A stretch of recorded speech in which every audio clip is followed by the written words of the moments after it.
இன்றைக்கி நம்ம பார்க்க போகிறது குடமிளகா இருக்கு இல்லைங்களா, அதுவும் பச்சை பட்டாணியும் போட்டு ஒரு டால் பண்ணலான்னு சொல்லிட்டுங்க.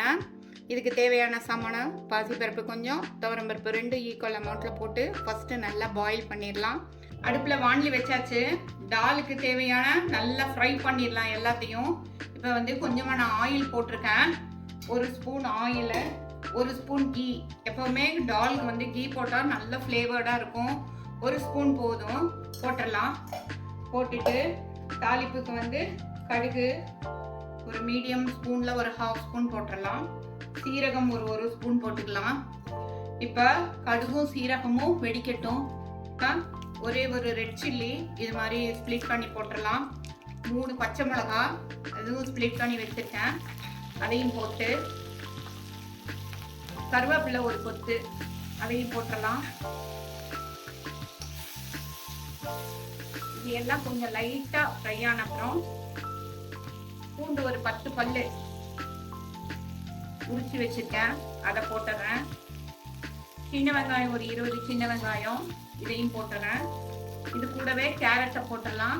ஒரு 1/2 கேரட் குட்டி குட்டி பீஸா, ஒரு ஃப்ளேவருக்காக கலர்ஃபுல்லாக இருக்கணுங்கிறதுக்காக தான் போட்டுருக்கேன். இதை வந்து இப்போ வந்து நல்லா ஃப்ரை பண்ணிடலாம். பூண்டு வெங்காயம் கேரட்டு எல்லாம் ஃப்ரை ஆகட்டும். அடுப்பை சிம்மில் வச்சு மூடி வச்சு ஃப்ரை பண்ணோம்னா நல்லா ஃப்ரை ஆயிரும். வெங்காயம் பூண்டு எல்லாம் பாதி அளவு ஃப்ரை ஆயிருக்கு. இந்த ஸ்டேஜில் வந்து பச்சை பட்டாணி போட்டுடலாம். இதுவும் நல்லா ஃப்ரை ஆகட்டும்.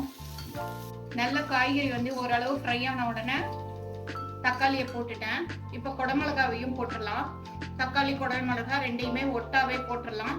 போட்டுட்டு கொஞ்சம் மூடி வச்சு ஃப்ரை பண்ணோம்னா நல்லா எல்லாமே பாயில் ஆயிரும். இப்போ வந்து பாசிப்பருப்பும் துவரம்பருப்பும் பாயில் பண்ணி வச்சுருக்கோம் இல்லையா, அதை இப்போ நம்ம ஊற்றிடலாம்.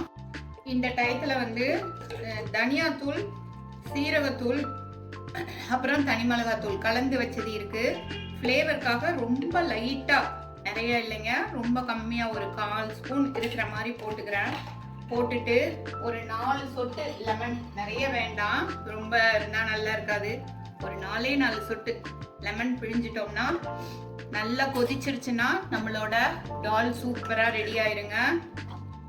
இது வந்து சப்பாத்திக்கு ரொம்ப ரொம்ப டேஸ்டாக இருக்கும். சூடு சாதத்துக்கும் ரொம்ப நல்லா இருக்குங்க. நல்ல கலர்ஃபுல்லான ஒரு குடமிளகா டால் எப்படி செய்யறது சொல்லிட்டு நம்ம இப்போ பார்த்தாச்சு. இது வந்து இது பண்ணி ஃப்ரை பண்ணியும் பண்ணலாம், இல்லாட்டினா எல்லாத்தையுமே குக்கரில் வச்சு ஒரு விசில் விட்டும் பண்ணிடலாம். ஃப்ரை பண்ணி பண்ணோம்னா அதோட டேஸ்ட்டு தனியாக இருக்குங்க. சூப்பராக சுவையாக ஒரு குடமிளகா டால் வந்து அழகாக ரெடி ஆயிடுச்சுங்க. இது சப்பாத்திக்கு ரொம்ப நல்லா இருக்கும். சூடு சாதத்துக்கு போட்டு சாப்பிட்டாலும் ரொம்ப ரொம்ப சூப்பராக இருக்கும். எல்லாருமே வீட்டில் ட்ரை பண்ணி பாருங்கள். உடம்புக்கு ரொம்ப ஹெல்த்தான விஷயம். தேங்க்ஸ் ஃபார் வாட்சிங் அவர் கிராண்ட்மாஸ் கிச்சன். தேங்க்யூ.